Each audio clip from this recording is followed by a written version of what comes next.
Monsieur le ministre, Mesdames, Messieurs, Monsieur le Président, chers collègues, j'ai le plaisir de vous présenter le contenu de cette étude. Donc, Jacques Priol, je représente le consortium d'entreprises, consortium Data Publica KPMG, j'en dirai un mot tout à l'heure en quelques instants. Cette étude, c'est une étude inédite. Inédite à plusieurs titres et nous avons la chance d'avoir pu pendant près de 8 mois travailler avec de nombreux acteurs, adresser d'abord un panorama de ce que sont les territoires intelligents aujourd'hui en France. De très nombreux entretiens, des journées d'audition, de très nombreux ateliers au cours desquels nous avons fait travailler, parfois ensemble, parfois séparément, les industriels, les entreprises, les élus, les représentants des collectivités, les représentants d'associations d'usagers, des fédérations professionnelles, etc. Inédite également parce que, se déroulant en 2021, nous avons la chance d'avoir une matière à notre disposition qui nous ont permis, par exemple, sous la houlette du cabinet KPMG, d'identifier 70 cas d'usage d'outils numériques au service des politiques publiques locales dans 12 domaines, 12 grands métiers, le tout dans près de 200 territoires aujourd'hui engagés en France, petitement ou grandement et très largement dans des démarches de ce type-là. Ceci inscrit notre rapport, cette étude, dans une continuité intéressante, et on le verra tout à l'heure dans la table ronde, puisque les auteurs de 2 précédents rapports, le rapport de M. Luc Belot en 2017 et le rapport coordonné par M. Akimoural en 2018, s'étaient penchés à l'époque sur ce qu'était la réalité des territoires intelligents dans notre pays. Aujourd'hui, nous avons beaucoup plus de matière, et c'est une grande chance que nous avons de pouvoir travailler sur le sujet. J'évacue tout de suite, en préambule de cette présentation, une question sémantique. Nous participons tous, tout au long de l'année, à des colloques, des réunions sur les smart cities, villes intelligentes, territoires intelligents, et nous commençons tous nos interventions par des querelles sur les mots. Nous avons retenu pour ce rapport, en accord avec l'ensemble des commanditaires, le terme de territoire intelligent qui permet d'éviter 2 écueils. Territoire parce qu'il n'y a pas que des villes ou des grandes villes qui aujourd'hui adoptent ce type d'outils. Nous avons y compris des territoires ruraux, nous le verrons tout à l'heure. Et puis intelligent parce que le mot est en français et que nos querelles incessantes sur la façon de traduire smart nous occupent déjà trop de temps encore aujourd'hui, peut-être pour la dernière fois si nous retenons tous ce territoire. Alors ce panorama, il est très complet. Nous avons commis un rapport de près de 300 pages. Je ne vais pas le détailler maintenant, nous n'en avons pas le temps. Vous prendrez le temps de découvrir des descriptions très détaillées de tout un tas de sujets à 360 degrés sur qu'est-ce qui compose ces territoires, quelles sont les parties prenantes intégrées. C'est notre collègue du cabinet Civiteo qui a piloté cette partie-là. Les collègues de KPMG ont analysé, je l'ai dit tout à l'heure, 70 cas d'usage dans 12 domaines et également l'ensemble des technologies. Et elles sont diverses et parfois elles sont complémentaires, parfois elles ne le sont pas, parfois elles sont concurrentes. Les technologies qui sont déployées sur l'ensemble de la chaîne de valeur, justement la chaîne de valeur des territoires intelligents qui a donné lieu à un travail également d'analyse approfondie que vous trouverez. Une chaîne de valeur et des modèles économiques. Parce que l'un des enseignements de cette étude, c'est qu'il n'y a pas un modèle économique de l'introduction de ces outils numériques au service des politiques publiques. Il y a plusieurs modèles économiques qui parfois sont assez simples, parfois sont assez complexes et qui mêlent le plus souvent des considérations qui ne sont pas qu'économiques au sens strict du terme. Nous avons décortiqué la différence entre un retour sur investissement, qui est une chose qui peut préoccuper un certain nombre d'acteurs et qui, dans certains cas, apparaît de façon réelle, mais aussi l'importance d'avoir un retour sur les politiques publiques, un retour sur les usages, car l'évaluation de ces dispositifs ne peut pas, ne doit pas, et ce serait sinon tout à fait contre-productif, se limiter à des retours sur investissement. Nous avons approfondi de façon particulièrement importante la question de la place de la donnée dans ces dispositifs et les enjeux liés à la gestion des données dans ces territoires. C'était au cœur de la commande qui nous avait été passée. Nous avons approfondi également une question importante qui a été évoquée par le président du CSF il y a quelques instants, celui de la mise en commun et celui de la mutualisation. Sous la houlette de nos collègues du cabinet d'Atactiviste notamment, nous avons décortiqué les enjeux de mutualisation en matière de conception des projets, en matière de mise en œuvre des projets, en matière de partage des infrastructures, mais aussi de partage des données, avec un focus juridique, j'y reviendrai dans un instant de façon approfondie, parce que qui dit mutualisation dit des enjeux compliqués, entre collectivités, mais aussi entre collectivités et entreprises, et aussi entre entreprises elles-mêmes. Nous avons travaillé de façon détaillée sur ce sujet de l'interopérabilité. Tout le monde en parle de l'interopérabilité. Pour que tout ça se développe et s'interconnecte, il faut que ce soit interopérable. De quoi est-ce que l'on parle? Nous l'avons décortiqué dans le rapport interopérabilité des systèmes, interopérabilité des réseaux, interopérabilité des données, des questions de standards de données, nous y reviendrons. Nous avons également, sous le pilotage du cabinet Parmavocat, fait une analyse très approfondie de l'ensemble des modes de contractualisation, du contexte juridique des territoires intelligents, avec, vous le trouverez dans l'étude, un panorama très complet des véhicules juridiques aujourd'hui utilisés par les uns et les autres, en prenant le soin de distinguer ce qui relève du déploiement de dispositifs de territoires intelligents, notamment dans les grandes filières qui ont été évoquées tout à l'heure, mais aussi la question de l'encadrement juridique, de l'expérimentation, de l'innovation, des prototypes et aussi de la gestion des données. Nous sommes allés faire un petit détour à l'international pour regarder également ce qu'il y avait à prendre ou à ne pas prendre. À ne pas prendre le modèle de Smart City ville intelligente qui nous met sous surveillance, à ne pas prendre le modèle de Smart City ville intelligente qui considère les citoyens comme des consommateurs et qui nous fait les poches, à regarder par contre des modèles autres, et notamment un focus important réalisé avec le concours d'un partenaire canadien, la société Open North, que nous saluons à distance, qui a travaillé avec nous sur ce projet parce que le Canada présente l'intérêt d'être un des rares pays qui a lancé un programme national, un programme fédéral qui s'appelle le défi des villes intelligentes, avec un petit peu de recul sur un certain nombre de mises en œuvre, notamment le cas de Montréal qui est détaillé dans ce rapport. Alors voilà ce que vous y trouverez et que je ne détaille pas maintenant en matière de panorama et de diagnostic, encore une fois, que nous avons eu la chance de pouvoir mener au long cours avec une matière tout à fait inédite. Et j'espère qu'en fonction des priorités des uns et des autres, vous y trouverez des choses tout à fait enrichissantes et utiles à la conduite de vos projets dans les territoires, de vos propositions dans les entreprises, de vos accompagnements, de votre rôle pour les autres parties prenantes, académiques, entreprises, associations de citoyens, start-up locales, etc. Nous avons tiré un certain nombre d'enseignements importants de cette analyse. La première, le ministre l'a dit tout à l'heure, il n'existe pas aujourd'hui de modèle français du territoire intelligent, mais par contre, il y a des processus profonds de transformation de l'action publique qui sont en cours. Et d'ailleurs, il serait bien hasardeux de proclamer, comme on peut le lire ici ou là aujourd'hui, la fin de la Smart City, parce que qu'on l'appelle comme cela ou pas, des changements assez importants sont en cours. Ces changements se caractérisent par plusieurs choses qui semblent faire consensus. C'était un axe de travail qui nous avait été demandé. Essayez de voir s'il y a un socle commun à tous ces projets qui sont divers pour que ce soit sur ce socle commun que l'on puisse faire émerger ce qui pourrait être un modèle de diffusion d'outils au service des politiques publiques locales. Ce socle commun, il est caractérisé par le fait, et ça a été dit tout à l'heure, qu'un projet de territoire intelligent, ça se développe sur la base d'un projet politique, d'une vision que l'on a de ce que l'on veut faire des politiques publiques. En soi, le recours aux outils numériques ne constitue pas une politique, ni au niveau global, ni au niveau local.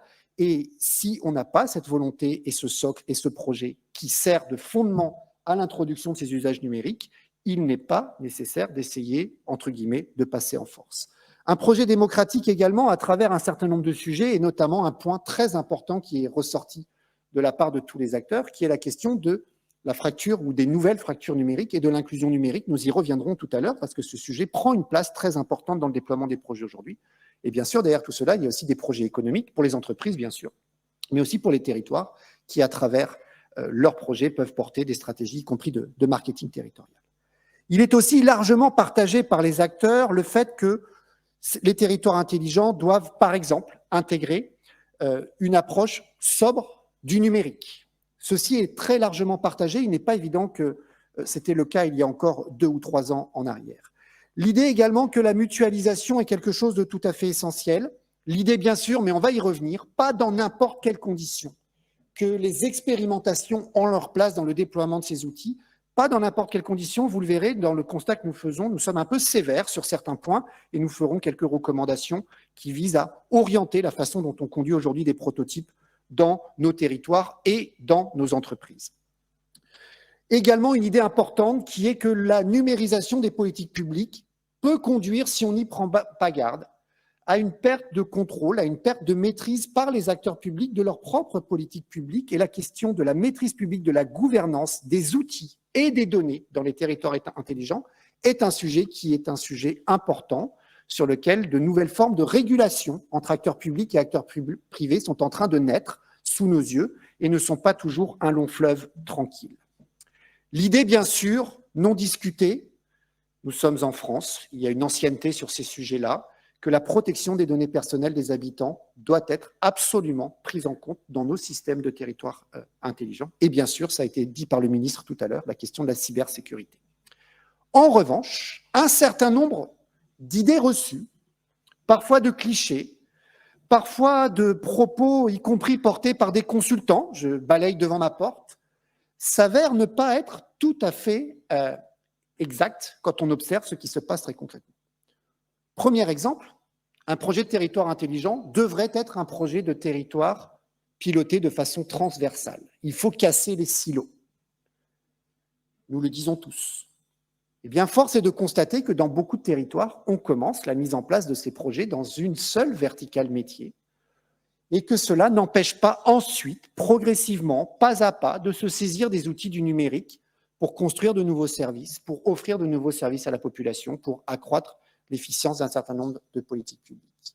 Il n'est pas nécessaire d'envisager un projet dans sa globalité pour cheminer sur cette voie, et il est probablement nécessaire d'arrêter de le dire, parce que si nous disons à tout le monde qu'il faut un projet global et un projet transversal pour s'engager sur cette voie, eh bien nous aurons moins de candidats au démarrage. Et force est de constater qu'entre les espoirs fondés il y a 4 ou 5 ans sur l'arrivée de ces nouveaux outils et le niveau de diffusion de ces nouveaux outils dans nos territoires et ce que nous constatons aujourd'hui, il y a à tout le moins un écart significatif. Donc attention à ces points-là. Attention aussi à ne pas placer comme des objets absolument incontournables les dernières innovations importantes qui sont aujourd'hui testées, expérimentées dans certains territoires pionniers, mais dont on n'est pas capable aujourd'hui d'affirmer qu'ils soient ni nécessaires, ni incontournables, ni même peut-être utiles dans tous les territoires. Les questions de l'hypervision urbaine sont des questions importantes qui ont une utilité, mais un hyperviseur ou une plateforme de données urbaines ou un jumeau numérique, pour prendre les 3 sujets à la mode, au risque de froisser peut-être certains et certaines d'entre vous qui travaillent spécifiquement sur ces sujets-là. Ces sujets-là, aujourd'hui, ne doivent pas être placés comme l'alpha et l'oméga des territoires intelligents. Sinon, on n'avancera pas. La gouvernance de la donnée, qui est le cœur de nos préoccupations au sein du cabinet Civiteo, il n'y a pas aujourd'hui un modèle de gouvernance de la donnée qu'il faudrait mettre en place dans tous les territoires. Ce sont des choses qui se construisent, sur lesquelles nous avançons progressivement. Et construire un territoire intelligent n'est pas une chose aisée, ni pour les élus, ni pour leurs équipes, ni pour les entreprises qui les accompagnent. Disons-le aussi avec modestie, et notamment les approches globales de territoire intelligent. J'ai cité là dans la présentation 2 exemples parce qu'on en parle beaucoup. La ville de Dijon, pionnière, la ville d'Angers, plus récemment, à avoir engagé des programmes globaux, multimétiers, multiservices, visant à déployer des solutions technologiques de façon transversale. Nous en parlons beaucoup de Dijon et d'Angers. Et disons-le aussi, la compétition a été rude pour pouvoir accompagner ces 2 territoires et être présent à leur côté. Parce que ce sont 2 formidables vitrines, à la fois de projets territoriaux ambitieux et portés de façon peut-être un peu visionnaire, et en même temps de formidables vitrines pour les entreprises qui les accompagnent. Et en même temps, ces projets restent sans doute un petit peu isolés aujourd'hui. On n'en a pas 25 ou 30 des projets de ce type-là. Et l'un des enseignements de notre étude, ça a été de se pencher sur la compréhension des trajectoires des territoires intelligents. Et la trajectoire empruntée par des villes comme Dijon et Angers, quelques autres aussi, c'est ce qu'on a décortiqué comme étant la trajectoire d'une stratégie globale. Je ne vais pas vous détailler la présentation qui est faite ici, vous la trouverez dans le rapport, mais nous avons essayé de comprendre comment un territoire peut se saisir d'un projet global avec de nombreux métiers, avec sous quelles conditions, conditions financières, conditions juridiques, conditions techniques, conditions d'expertise à mobiliser, pour ensuite aller vers l'objectif d'un territoire piloté par ces outils avec performance, avec de la donnée dans l'ajustement, la conduite au quotidien des politiques publiques. Et nous avons vu que cette stratégie globale peut être inversement contrebalancée par un autre modèle, que l'on a appelé le modèle de la stratégie incrémentale, par lequel on débute sans doute par un métier, puis un autre, ou pas d'ailleurs, parce qu'on peut aussi s'arrêter en cours de route et utiliser ce type de dispositif dans 1 ou 2 métiers sans pour autant en faire le modèle de gestion de l'ensemble des politiques publiques d'une commune ou d'un établissement public intercommunal.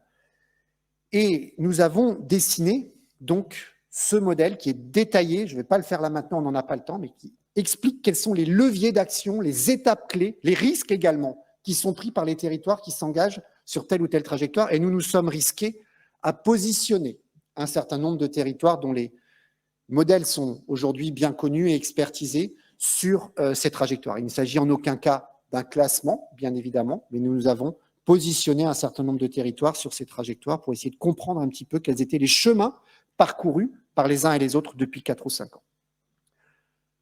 Alors, il nous a été demandé de faire des recommandations. Des recommandations pour que faire?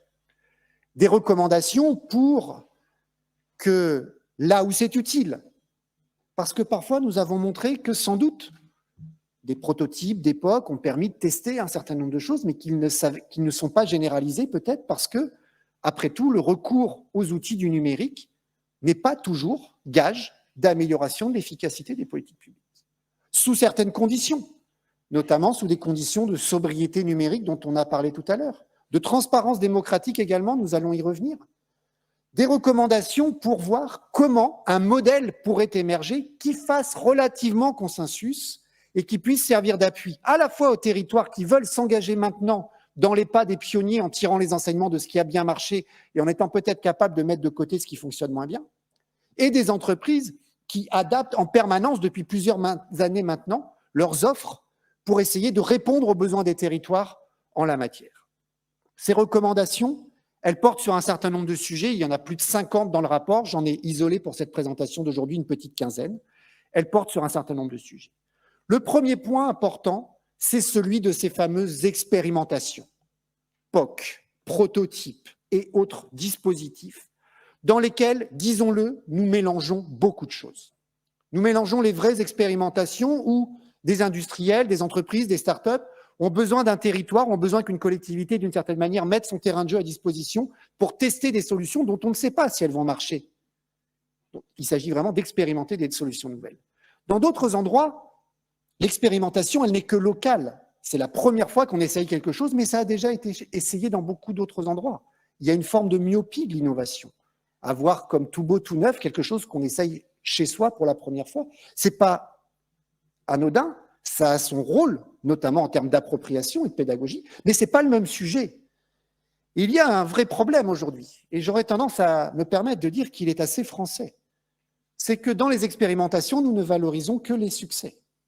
Et nous avons de très nombreux lieux aujourd'hui dans lesquels les entreprises et les collectivités, ensemble ou parfois séparément, valorisent tout ce qui fonctionne bien dans nos territoires intelligents. Tant mieux, ça donne à voir, ça donne envie. Mais il est très important que nous soyons en capacité aussi d'analyser ce qui fonctionne moins bien, ce qui n'a pas produit ses effets. Nous faisons 2 recommandations clés. La première concerne les acteurs directement sur le terrain. La première, documenter tout au long des processus et partager les retours d'expérience. Nous ne le faisons pas assez, nous allons trop vite et nous basculons trop rapidement dans des étapes de communication. La seconde s'adresse aux pouvoirs locaux, locaux ou nationaux. C'est de réduire à tous les échelons le financement public de ces POC, prototypes et expérimentations, pour réorienter un certain nombre de financements sur soit de réelles innovations, soit sur le passage à l'échelle. Il est trop facile aujourd'hui d'expérimenter des prototypes à 80, 90, voire 100% de subventions. Et il est par contre très difficile de trouver parfois 20% de subventions pour passer à l'échelle des solutions. Nous nous sommes penchés sur la question de l'inclusion numérique. Ce sujet, les fractures liées au numérique, c'est un sujet très important, présent dans beaucoup d'endroits, et nous prenons là aussi un petit peu le contre-pied de ce qui se fait. Non pas pour critiquer, évidemment, tout ce qui se met en place aujourd'hui pour aider les populations confrontées à ces fractures numériques, et c'est une très bonne chose, et il y a des évolutions tout à fait significatives depuis 2 ans sur le sujet. Mais attention, dans un certain nombre de dispositifs du territoire intelligent, nous mettons des dispositifs d'inclusion numérique pour corriger des fractures que nous créons nous-mêmes. Et nous attirons l'attention des promoteurs des projets sur le fait qu'il y a sans doute des approches, notamment par des études d'impact, qui peuvent permettre de déployer ce que l'on va appeler du territoire intelligent hybride, qui évite de basculer parfois dans le tout numérique et d'éviter parfois de devoir nous-mêmes mettre en place des patchs correctifs sur des fractures que nous créons directement. Sur les technologies, nous avons détaillé la foultitude d'options qui se présentent aux élus et aux décideurs territoriaux. Difficile aujourd'hui de faire la part des choses entre des technologies très matures, des technologies en cours de déploiement, des technologies innovantes dont le cycle de vie n'est pas maîtrisé et le risque qu'il peut y avoir, entre guillemets, excusez-moi l'expression, à mettre tous les œufs dans le même panier. Je vais y revenir dans nos recommandations. Bien sûr, nous attirons l'attention sur les enjeux de cybersécurité qui n'ont jamais été aussi importants de manière globale, mais aussi de façon particulière dans les territoires. Ça n'est pas au cœur de notre rapport. Il y a d'autres études et d'autres rapports à venir sur le sujet, mais évidemment, ces questions doivent être prises en compte. 2 recommandations clés sur les technologies, la cybersécurité. La première, c'est d'intégrer dans le développement des projets de territoire intelligents des mix de technologies, de sorte à avoir des cycles de vie, des cycles de travail et de déploiement qui soient diversifiés. Et la seconde, c'est de réaliser de façon systématique, notamment sur des déploiements massifs, sur des grands passages à l'échelle, des audits de cybersécurité. Vous verrez dans les recommandations que nous appuyons beaucoup sur l'offre nouvelle que l'ANSSI propose aux collectivités territoriales. Bien sûr, nous traitons dans le détail la question de la gestion des données, avec des enjeux sur la propriété publique des données, des enjeux sur la protection des données personnelles, sur l'éthique, sur les obligations de transparence, sur l'impact environnemental aussi, de la collecte massive, du stockage et du traitement des données. Et nous formulons 2 recommandations particulières. La première concerne la transparence. Aujourd'hui, nous avons un cadre légal en France qui impose à la transparence des données pour une part, c'est l'open data, et à la transparence des algorithmes d'autre part. Tout ça est issu de la loi Le Maire, loi pour une République numérique depuis 2016, dont l'entrée en vigueur est progressive. Cette loi n'est pour le moins pas complètement appliquée et pas complètement respectée. Nous proposons que dans les appels à projets, dans les financements publics liés au territoire intelligent, il y ait une obligation de respect de ces dispositions de transparence.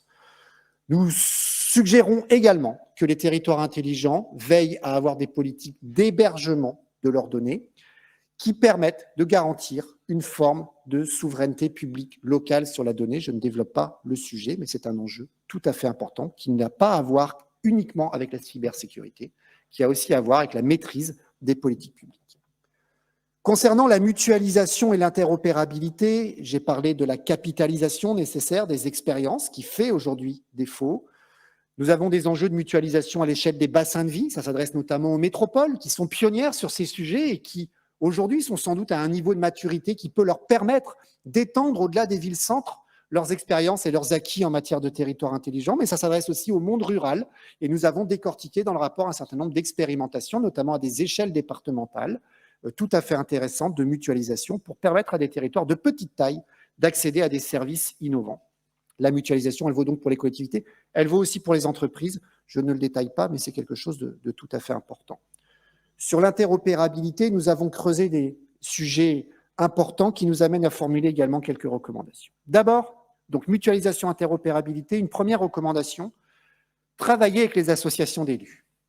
Et en particulier, engager un travail sur les défis communs, sur les besoins partagés des territoires qui pourraient conduire les collectivités aujourd'hui collectivement à s'adresser peut-être au monde économique et aux industriels pour prioriser un certain nombre de sujets et enfin peut-être passer à l'échelle sur un certain nombre de problématiques bien identifiées dans 3 ou 4 domaines que nous avons tous en tête, qui ont été cités par le ministre tout à l'heure.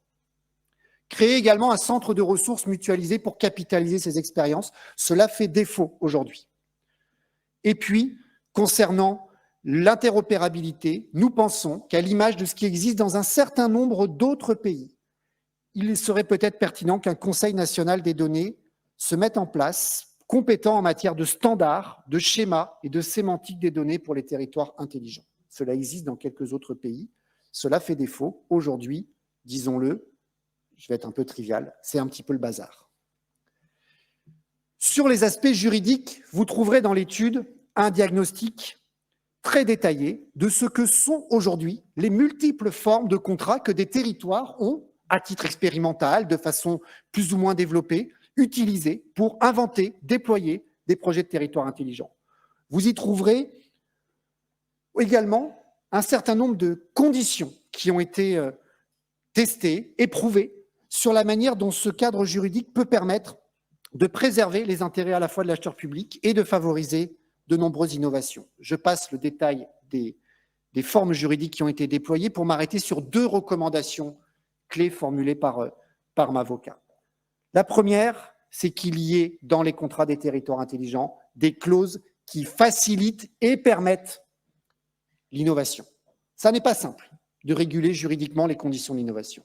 Et la deuxième, c'est que nous prévoyons systématiquement dans ces contrats également des clauses qui prévoient les conditions de gestion des données. Là aussi, ce sont des sujets nouveaux sur lesquels il y a encore beaucoup à inventer.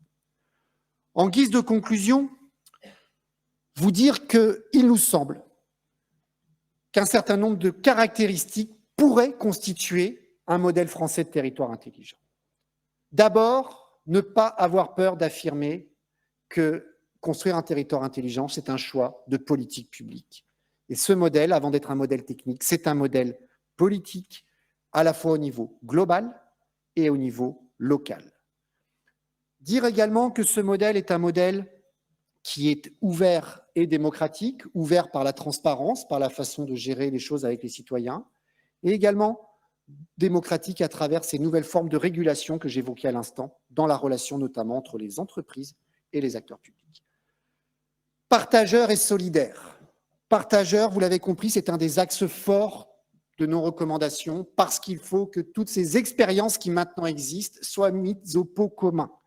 Parce que probablement, le marketing de l'innovation qui a trait depuis 4 ou 5 ans dans notre pays en matière de territoire intelligent, qu'il soit porté par les territoires entre eux, ça s'appelle du marketing territorial, ou porté par les entreprises aussi, à travers les différentes vitrines qu'elles peuvent gérer, eh bien, ce marketing-là nuit sans doute à la capitalisation des expériences et à la mise en commun de ce qui marche et accessoirement de ce qui ne marche pas. Protecteur et hybride, évidemment, ce modèle de territoire intelligent s'inscrit dans le cadre européen et français de la protection de la vie privée des citoyens. C'est peut-être évident, mais c'est mieux en le disant et en le réaffirmant. Protecteur également en ce sens qu'il garantit la maîtrise, notamment des données publiques, qui sont un bien commun par les acteurs publics et les collectivités territoriales. Et puis hybride, parce que vous l'avez compris, c'est peut-être là l'un des points sur lesquels il y a peu de choses aujourd'hui qui ont été produites, y compris par les territoires les plus innovants ou par les entreprises qui les accompagnent. L'hybridation, c'est de dire que lorsque l'on introduit de nouvelles formes d'action publique avec du numérique, il doit y avoir systématiquement la prise en compte de la possibilité de réaliser ces politiques en dehors de l'approche numérique. Sobre, je ne développe pas sur la sobriété numérique et technologique à la fois. Les deux ne sont pas incompatibles, nous en avons la conviction. Souverain, en ce sens que le territoire intelligent doit être celui qui privilégie à la fois des solutions locales, nationales ou européennes et qui évidemment intègre les questions de cybersécurité. Et puis, ce sera mon dernier mot, gouvernable. C'est un risque aujourd'hui de voir ce type de dispositif échapper un petit peu à leurs promoteurs, à leurs acteurs, que la complexité des outils technologiques qui soient déployés rende les choses difficiles à piloter par les élus, dont c'est le rôle, et qui ont des comptes à rendre à chacune et chacun d'entre nous en tant que citoyens, par les équipes municipales, mais aussi par les équipes locales des entreprises. C'est un vrai sujet qui doit être pris en compte, et c'est un véritable enjeu, en vérité, de transition numérique. Et c'est peut-être l'un des points que nous souhaitons mettre en avant dans ce rapport, c'est de se dire qu'il est peut-être temps de passer d'un modèle de territoire intelligent Smart City dont on nous dirait que c'est un pas important à franchir, une étape essentielle à franchir, et qui dit étape essentielle dit une marche assez haute à franchir, pour se dire qu'après tout, ce que nous sommes en train de voir aujourd'hui, c'est la transition numérique appliquée au monde de l'action publique territoriale, et que cela s'inscrit peut-être plutôt sur un continuum, et que c'est ce continuum qu'il faut savoir accompagner et, dans certains cas, accélérer. Et se dire aussi que l'impact de tout cela n'est pas uniquement, et ça fait partie de la gouvernabilité, un impact financier et la recherche permanente. Vous êtes nombreux à nous avoir dit dans les auditions, trouvez-nous des exemples de ROI. Nous sommes allés les chercher, nous en avons trouvé quelques-uns dans certains domaines précis où le retour sur investissement existe immédiatement. Mais la réalité, c'est que l'évolution de nos territoires à travers ces outils est une évolution qui transforme la façon de faire de l'action publique et que l'évaluation, elle combine à la fois une évaluation financière, bien sûr, parce qu'il s'agit aussi d'argent public et qu'il y a des recherches d'efficacité à faire, mais aussi des impacts sur la manière dont les politiques publiques se mettent en œuvre. Et des impacts, c'est sans doute l'essentiel, vous en conviendrez avec moi, sur la qualité de vie des habitants. Nous en avons terminé là par une ultime recommandation, mais vous allez me dire que c'est un petit peu téléphoné. C'était que notre dernière recommandation, c'était de lancer un appel parmi les commanditaires de notre étude à l'État, en lui disant qu'il serait opportun de lancer un appel à projet national qui porte ce type de modèle. J'ai cru comprendre que l'annonce en a été faite. Merci.